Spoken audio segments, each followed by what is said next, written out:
Bienvenue dans cette nouvelle édition du Morning News. Voici les titres de l'actualité. Crise au sein de la Commission électorale nationale indépendante guinéenne à l'origine. Un désaccord autour de la répartition du budget a lieu à cette institution. Quelles sont les solutions préconisées pour en sortir? Éléments de réponse dans cette édition. En République démocratique du Congo, le président Joseph Kabila a nommé une nouvelle équipe du commandement de la police nationale. Le général Amouli Baïgoua remplace ainsi le général Charles Bissingimana à la tête de la police nationale. Et puis au Sénégal, le procureur de la République promet de faire justice aux victimes de l'incident qui est survenu au stade d'Emba Diop le 15 juillet. Il a annoncé l'ouverture d'une enquête judiciaire.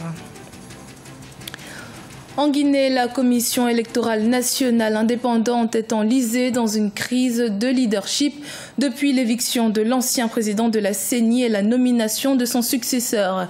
L'institution est censée organiser les prochaines élections et notamment la présidentielle de 2020. En guise de solution, certains acteurs préconisent une dissolution de l'institution. Reportage de notre correspondant Emmanuel Milimono. Depuis la destitution de son président le 4 juillet 2017, la Commission électorale nationale indépendante de Guinée est au centre des débats. Certains acteurs de la société civile militent pour la dissolution de l'institution, alors que d'autres préconisent un règlement du conflit. C'est une loi qui régit le fonctionnement de la CENI. Si cette loi, une de ses dispositions est violée par une ou l'autre partie, mais c'est à la justice de donner son avis. Le départ de tous les commissaires de la CENI veut dire qu'il n'y aura pas d'élection en 2017. Or, nous voulons bien sûr que les élections aient lieu. La crise est née d'une supposée gestion opaque des biens financiers de la CENI par son président Bakary Fofana. Les 18 commissaires qui l'accusent de mauvaise gestion ont voté en plénière sa destitution, plongeant ainsi l'institution dans une crise de leadership. Il faut suspendre comment on appelle les activités jusqu'à ce qu'il y ait un audit administratif et un audit financier pour pouvoir redéfinir les règles de jeu et de fonctionnement de la CENI. Nous n'avons pas encore trouvé les hommes qui ont suffisamment conscience de leur rôle, de leurs responsabilités et qui soient intimement engagés à les jouer de manière impartiale, de manière indépendante. Cette crise intervient à quelques mois de l'organisation des élections locales prévues initialement pour la fin de l'année 2017. Un calendrier difficile à respecter au vu des difficultés successives liées à des aspects tant politiques, financiers que administratifs. Remaniement dans la police nationale en République démocratique du Congo. Le général Charles Bissingimana a été remplacé par le général Amouli Baïgoua à la tête de la police nationale. Quant au commandant de la ville de Kinshasa, le général Silvano Kasongo succède au général Célestin Kanyama. La République démocratique du Congo est le théâtre de multiples violences, touchant même la capitale dans des endroits stratégiques. La dernière en date, c'est cette incursion d'hommes armés qui ont attaqué le marché central le 14 juillet et ont occasionné l'assassinat de l'administrateur du marché et son garde du corps. Le journaliste politique congolais John Gomboa nous en dit plus, on l'écoute. La ville vit pratiquement un état d'urgence qui n'est pas décrété. Ne serait-ce que au vu des certains actes, j'allais dire terroristes, mais qui en ont l'allure, à répétition, lorsque un groupe d'hommes armés attaque l'administration d'un marché au cœur de la ville et tue l'administrateur du marché, lorsque des hommes armés avec des armes de guerre attaquent une commune, attaquent une prison, vous vous rendez compte que il y a quand même des indices qui laissent supposer que ce n'est plus une situation ordinaire. Donc, de ce point de vue, il était donc important que ces messages soient lancés. Mais quant à dire si les autres ont démérité, je ne sais pas, mais je comprends qu'il était nécessaire de renforcer la sécurité et cette mise en place, à mon sens, va dans cette direction. Le procureur de la République sénégalaise, Serigne Bassirou Gueye, a animé un point presse ce lundi 17 juillet pour se prononcer sur l'incident qui a coûté la vie à 8 personnes le 15 juillet au stade Demba Diop. Il promet de traduire en justice les auteurs de ces actes atroces. El Adjindiaye. Samedi 15 juillet, la finale de la Coupe de la Ligue entre l'Union sportive de Ouakam et le Stade de Mbour a été émaillée d'incidents ayant fait 8 morts et une centaine de blessés.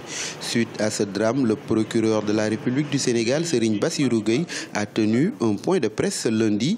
À cet effet, il a promis que les acteurs du drame seront traqués et traduits devant la justice. En compagnie des enquêteurs, je me suis rendu sur les lieux. Nous avons pu constater l'ampleur des dégâts. Les traces de sang et autres débris trouvés sur place renseignent sur l'atrocité des actes commis. L'enquête suit son cours et déjà, des témoignages ont été recueillis, des films visionnés et des renseignements en cours de traitement. L'autopsie des corps a été ordonnée et confiée à l'hôpital Aristide Le Dantec. Interpellé sur l'insuffisance des forces de l'ordre, le procureur déclare n'avoir reçu aucune piste orientée vers les éléments de sécurité. Et pourtant, plusieurs acteurs indexent la faible protection des forces de l'ordre pour un tel événement qui devait rassembler plus de 20 000 personnes. Et puis, dans le domaine sportif, je crois que c'est assez bizarre qu'on puisse parler de forces de l'ordre en nombre ou en quantité ou qui ont tiré, etc. Parce que le domaine sportif, c'est le domaine par excellence où l'amitié et la fraternité doivent prévaloir. Donc si on arrive à dire qu'il n'y a pas suffisamment de forces de l'ordre, ça veut dire que l'esprit est déjà faussé. Je crois que ce sur quoi nous devons nous appesantir aussi, c'est cette culture de violence que l'on voit dans le milieu sportif. Et c'est ça, je crois, qu'il faut décrier. Mais toute tendance à vraiment déplacer le débat serait nuisible à l'éducation pour la paix que nous devons inculquer aux sportifs et aux militants du sport de façon générale. Serigne Bassirou Gueye a donné des assurances quant à la sévérité des sanctions après identification des coupables. Le procureur de la République a également révélé que le président de la Ligue Pro, Saher Seck, avait été entendu par les enquêteurs ainsi que le directeur du stade Demba Diop. 10 universités rwandaises ont été fermées il y a 4 mois suite au constat de l'absence de formation adéquate. Selon le ministère rwandais de l'Éducation, un délai de 6 mois leur a été accordé pour revoir leur programme, sinon elles devront fermer définitivement. À 2 mois de l'échéance, seule une institution a pu réunir toutes les exigences pour reprendre ses activités. Reportage de notre correspondant Fraterne Ndakia Isenga, commenté par Deogracias Podo. En mars 2017, le ministère rwandais de l'Éducation a sorti une liste d'universités dispensant des programmes qui ne remplissent pas les critères requis après une inspection opérée à la fin de l'année 2016 par le dit ministère. Quelques 10 universités se retrouvent alors fermées et plus de 5000 étudiants sont obligés d'arrêter les cours avant la fin du semestre. Une grande déception selon eux. En effet, nous avons trop perdu. Il y a cette motivation, il y a cette envie d'étudier la médecine, d'aider la population, de se battre pour le fléau, les épidémies, vous voyez, c'est quelque chose de très fort pour nous. Sur le plan économique aussi, par exemple, comme moi qui suis étranger, je ne pouvais pas avoir assez de moyens de prolonger tout ça. Et en plus, ça retarde aussi la date à laquelle on doit finir les études. Les autorités rwandaises se sont souvent félicitées du progrès dans le secteur de l'éducation, notamment l'enseignement supérieur. En effet, en moins de 20 ans, le nombre d'universités est passé de 3 à 28. Actuellement, ce n'est plus le nombre qui compte, mais la qualité.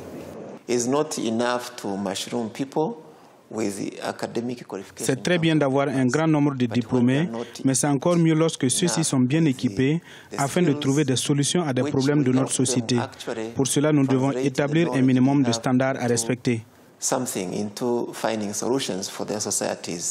le ministère rwandais de l'Éducation, une autre inspection au niveau des établissements primaires et secondaires a déjà commencé et ceux qui vont montrer un niveau insuffisant en termes de qualité devront fermer. À 2 mois du délai initialement fixé, une université, à savoir l'Institut des sciences appliquées, INES Ruangiri, parmi les 10 fermés, a pu satisfaire les autorités nationales en charge de l'éducation. Ce journal a été réalisé par l'ensemble de la rédaction. Merci de votre fidélité. Dans un instant, une nouvelle édition de l'actualité sur Africa 24.